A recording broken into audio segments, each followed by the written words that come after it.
Versi remake terbaik dari Miracle in Cell Number 7. Banjir air mata, bro.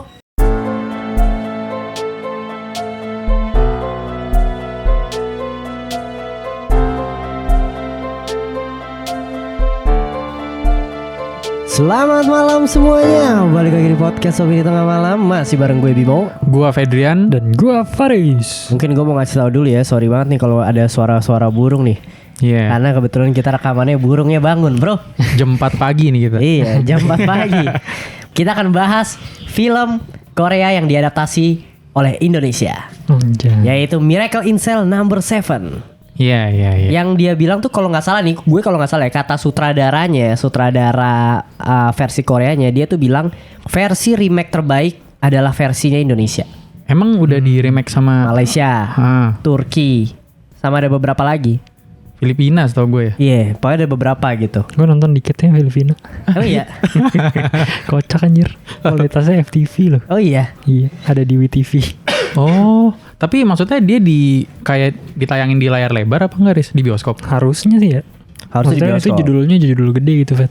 Oke lah, kalau kayak gitu kita langsung bahas aja filmnya karena akan lumayan panjang ya, ada perbandingan sedikit karena gue udah nonton versi Koreanya.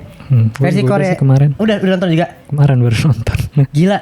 Ini gue sama Faris ya udah nonton ya. Menurut gue, film Miracle in Cell Number 7 versi Koreanya adalah film pertama ya. Menurut gue kalau gue top 1 yang buat gue tuh sampai nangis anjir.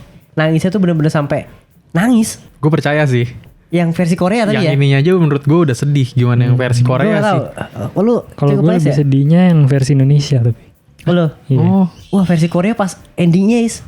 Iya, gue kalau yang versi Korea tuh nangisnya yang di endingnya doang tuh keluar. Iya, kalau itu. yang di Indonesia udah dari awal anjing. Oh iya. Oh. Kalau di Indonesia jokesnya juara. Tapi kita akan bahas nanti ya. Kita akan bahas karena dekat kan dengan kita. Oke lah, kalau kayak gitu pasang aja kacamata konspirasinya, tetap open minded. Balik lagi di podcast Opini Tengah Malam. Nah, ini dia didirect sama Hanung Bramantyo. Ini dia baru Hanung Bramantyo. Jagoannya ini ya. India anjir. Tidak ada cocok badak ya di sini. Jadi cast ini ada Vino G. Bastian ya, ada Gracia Abigail, ada Mawar De Jong. Gila, ini Mawar De Jong debut ya. Dia kan penyanyi setahu gue. Gue nggak tahu sih dia pernah acting atau enggak. Ya, gue nggak tahu sih, tapi nanti gue akan bahas sih. Gue cukup apresiasi banget sama aktingnya dia. Tapi kalau disebut remake terbaik, gue cukup setuju sih ya. Walaupun gue belum nonton versi Malaysia, versi ininya, tapi cukup paling dekat sama Koreanya. Mirip lah ya. Mirip secara garis besar gitu, ceritanya mirip dan beberapa momennya juga diambil sangat mirip sih menurut gue, yang penting-pentingnya dari versi Koreanya. Berarti dari jalan cerita nggak ada perubahan tuh sama sekali. Mungkin background dari karakternya aja ya, si Dodo itu sebagai tukang balon ke Indonesia aja sih. Gitu. Paham. Itu bagusnya sih menurut gue, pinter dan smart juga gitu. Dan tapi kalau untuk plotnya sendiri gimana bro dari elu nih? Aduh, bahas dari mana ya? Kalau plotnya kan pastinya menurut gue nggak ada masalah sih, karena ini hampir mirip banget sama yang versi originalnya. Tapi gue sangat mengapresiasi, kayak gue nggak tahu ini siapa ya, idenya siapa gitu ya, mungkin dari Hanung Bramantyo sendiri gitu, si Dodonya diubah jadi tukang balon. Itu sangat keputusan yang kecil cuma kayak sangat connect sama tema ceritanya gitu kan. Temanya pakai balon juga kan, ininya dia apa sih namanya tuh, analogis atau gitulah, simbolisnya lah. Oh, yang di Korea? Iya, dari yang Korea dia udah pakai balon tuh. Kalau yang di Korea pekerjaannya apa? Pekerjaannya tukang parkir. Tukang parkir. Ya kan dari yang Korea itu kan simbolisnya emang balon kan dari awal. Nah, ketika dia dijadiin tukang balon itu makin ngena lagi menurut gue. Berarti makin bagus dong ya. Iya, jadi simbolisnya jadi dapet gitu. Dan menurut gue dia kayak mengimprove dari yang versi Korea gitu, dilengkapin lagi di versi Indonesia menurut gue. Karena di sini kan dia menceritakan background istrinya. Di Korea itu nggak ada sama sekali, Fet. Bener-bener nggak dibahas tentang ibunya. Jadi ketika gue nonton tuh kayak, apakah si karakter utama yang di Korea, gue lupa namanya tuh, apakah dia dimanfaatin sama cewek gitu, dipakai untuk seks, jadi anaknya abis itu dikasih ke dia doang. Tapi kalau di versi Indonesia kan diceritain gitu, ternyata saling sayang atau apa gitu-gitu. Iya. Terus jadi makin kena juga karena di film ini kan ada dia kangen sama ibunya gitu. Benar. Gue juga sempat kepikiran itu, Siris nih anaknya gimana bisa ada gitu loh. Iya kayak gitu sih. Kalau ngomongin karakter, semua karakternya juga akhirnya dieksplor dengan baik juga ya. Dan semua aktingnya bagus. Iya benar. Bro. Regen bro. Gak ada. Regen itu gue juga gitu Fet mikirnya ketika gue nonton anjir Regen sama Indra Jegel anjir. Maksudnya kan itu pasti dapat porsinya banyak karena gue nonton yang Korea kan. Pasti banyak nih porsinya yang penjahat-penjahat di ininya. Bisa nggak nih acting lumayan penting gitu. Ternyata bagus, natural semua. Iya bener. Komedinya pun menurut gue Regen kan emang spesialisnya kan marah-marah ya. Nah di situ tuh dikeluarin jadi bener-bener ketawanya wah pecah sih seru studio. Gue suka banget sama jokes-jokes dan karakter ya. Khususnya Vino G. Bastian sih ya. Karena kalau nggak salah dia tuh sempat nanya ke dokter apa dia ke penyandang disabilitasnya langsung gitu untuk ngelihat dan observasi. Jadi dia pengen tuh actingnya dia tuh nggak pengennya natural gitu loh. Penyandang disabilitas tuh emang seperti ini gitu. Gue bener-bener nggak bisa kayak menurut gue kayak Vino itu bener-bener kayak mental illness bener. Ya itu sih yang namanya acting bener-bener Vinonya hilang anjir. Iya. Kayak udah bukan Vino G. Bastian gitu. Gila, dan anak kecilnya juga Gracianya gila juga bagus banget. Iya bagus actingnya. Kayak emang gara-gara Hanung Bramantionya sih. Iya hebat sih Hanung. Dan dari semua gitu ya ada tretan muslim. Iya bagus juga. Gue semakin lucu walaupun dia sering gue lucu aja. Untung gak ada Dustin kalau jadi polisi. Anjir sih. Hanya ada Coki Pardede. Jadi lapor pak aja. Tapi maksudnya gue mikir apa jangan-jangan itu ditaruh si tretan muslim di situ apa buat satir ke para oknum polisi ya Bim. Karena kan oknum polisi kan ya ada yang berbuat kotor kayak gitu kan.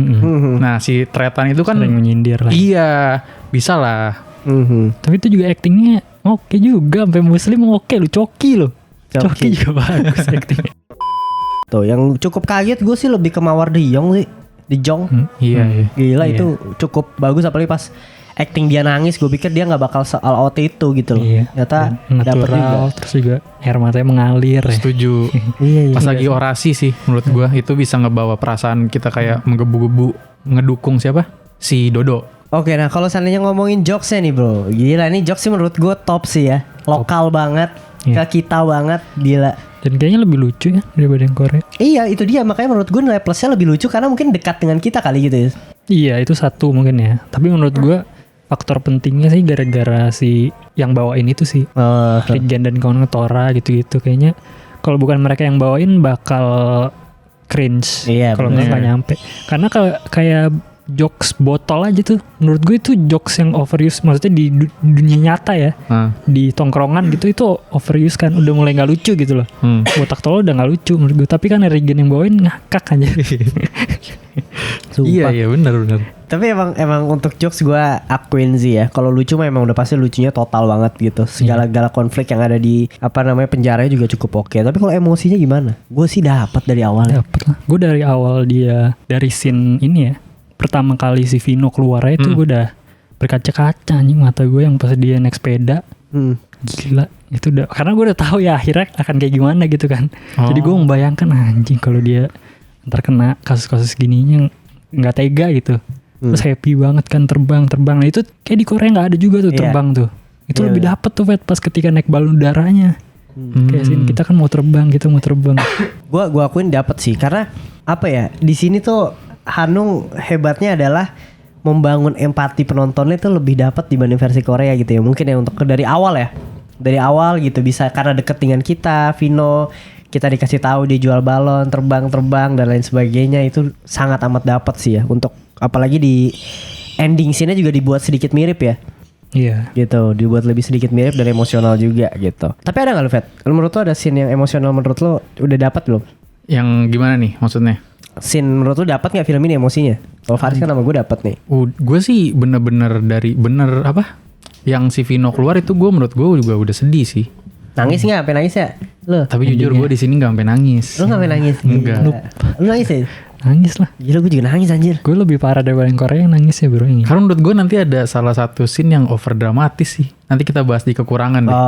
Lu ada ini, gue juga ada sih. Pasti ada. Tetap ada beberapa yang menurut gue sangat sayang aja tapi ya udahlah. Ya udah aja gitu, nggak sampai mempengaruhi skor gue. Gue udah berlinang soalnya tapi tinggal dikit lagi.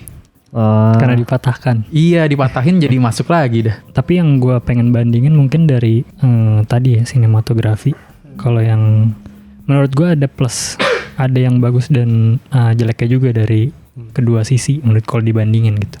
Kalau di versi Indo mungkin menurut gue lebih bagus dari segi sinematografi. Lightingnya lebih dramatis.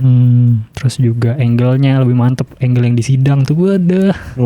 Yang muter-muter terus. Terus ketika muter hakimnya ganti lagi.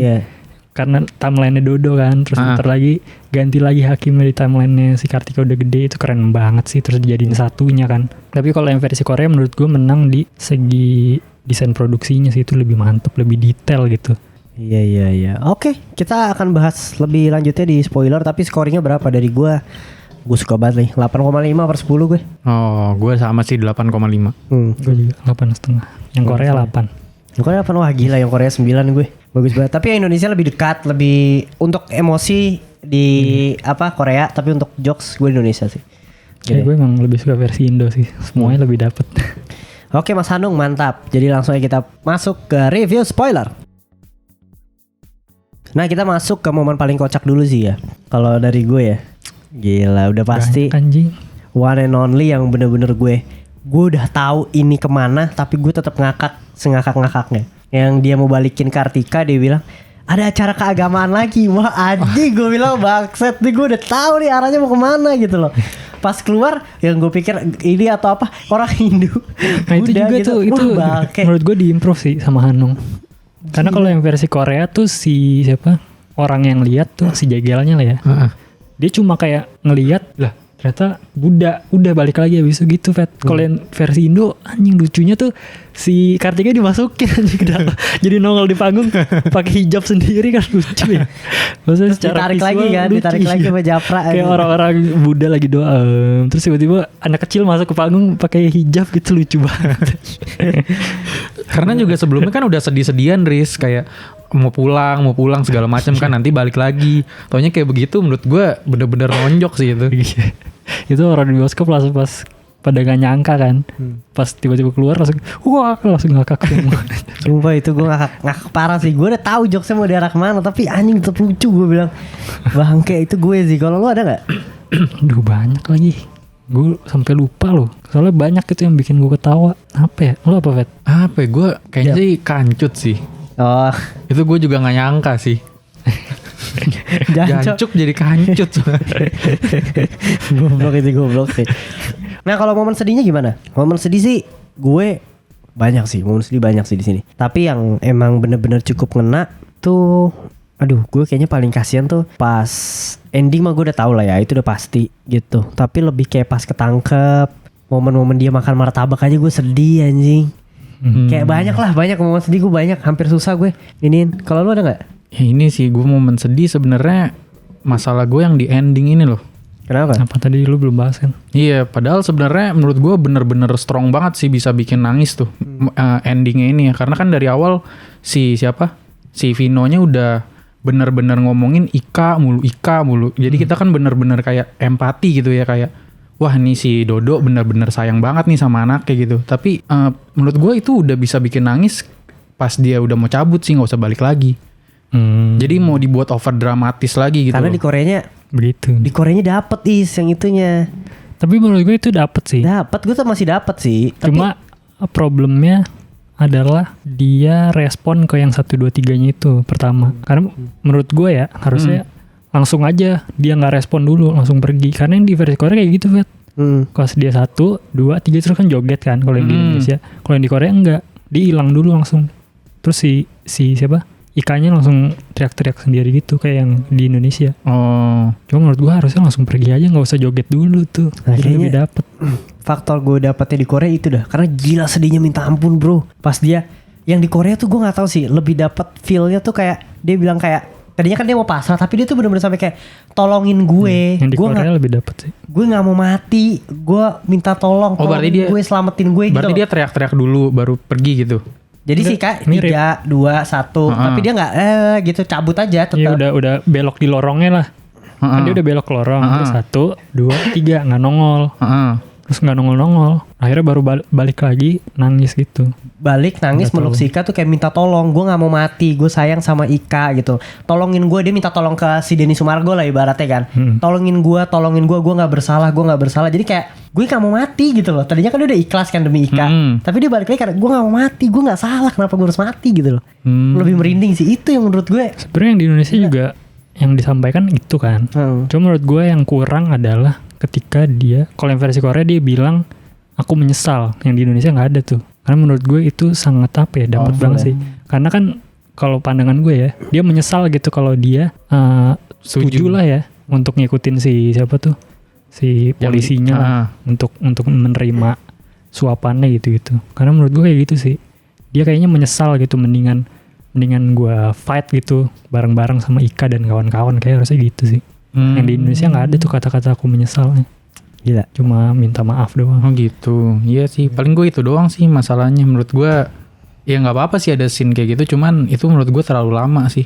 Jadi gue yang tadinya udah bener-bener mau nangis jadi kayak ada kan tadi kan udah cabut gitu loh. Nah gue tetap oke sih. Itu karena emang versi Koreanya kan kayak gitu. Cuma mungkin di eksekusinya kurang sih. Ya oke lah ya untuk film Miracle in Cell No. 7 ya. Filmnya bagus. Kalian wajib banget nonton versi Indonesia.